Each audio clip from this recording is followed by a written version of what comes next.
Back in 1999, Neil Strauss asked me to help him out with Motley Crue's book, The Dirt, that he was working on, which of course went on to become their record-breaking and best-selling autobiography. Then about 4 years later, we were discussing some book ideas, and I told Neil that I had the idea of doing a rock and roll cookbook to be called Recipes from Rock Stars. And Strauss suggested that sex would be a tastier topic. I think he'd just finished writing the autobiography of porn star Jenna Jameson at the time. So that's really how it started. He helped plant the seed, and then I grew the concept from there. There's been a few rock cookbooks that have been released since then, but there's really been nothing out there like Sex Tips from Rock Stars until now.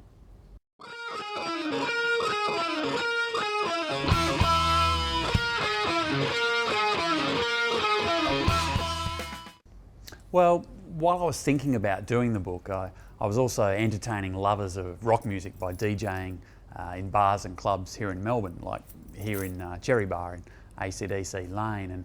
And during my 7-hour sets over many years, I watched sex and rock come together hand in hand many times, but I also saw a lot of lonely hearts leave disappointed because they didn't have the confidence or skills to score a partner on the night. So I thought many of them could truly benefit from a book like this, so they can get some helpful tips from people they think are cool instead of some clinical doctor of sexology.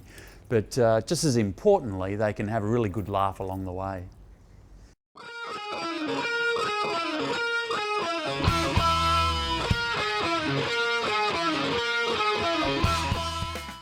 Oh, hell yeah. Yeah, ever since I can recall. My uncles played in bands when I was little, and rock was always around me. My mum used to sing a bit, and I actually sang in the school choir until I turned to the dark side when Kiss Mania hit Australia pretty hard in 1979. They were awesome days. The first concert I saw was Bowie back in '83. Then I was a punk later in high school. Actually, the ex-wife of Glenn Matlock from the Sex Pistols custom designed and made my wife's wedding dress. So she'd be telling us all these wonderful stories about the Pistols and art school with Billy Idol during dress fittings. So yeah, look, I love these sorts of tales of bands and rock stars. In fact, biographies like that are the only types of books I read. Literature and novels bore me as much as classical music does.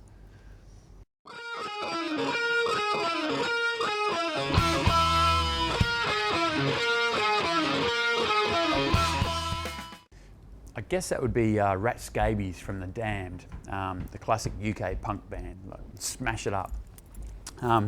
They played my birth town, Perth, in Western Australia for the first time, and I think it was around 1987. And as a young punk rocker, I found myself partying with them on top of the old Orchard Hotel around this like rooftop pool, and needless to say, it didn't take too long before the party moved into the pool as well. So that was probably my first taste of rock and roll excess firsthand, and I'm yet to get sick of it really. I love living my life to the max and having a damn good time while I'm here. I mean, what else is there to do in life?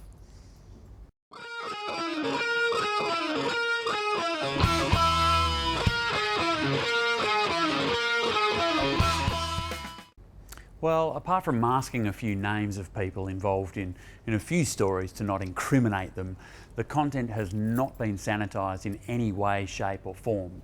You really do hear it direct from the rock stars as they told it to me, in their own words, no matter how improper or inappropriate their expression may be. So as the reader, it really makes you feel like you're actually part of a backstage or after-party conversation with the rock stars themselves. It keeps it all honest and real that way, and helps you identify with each of the rock stars so they become the characters in the book.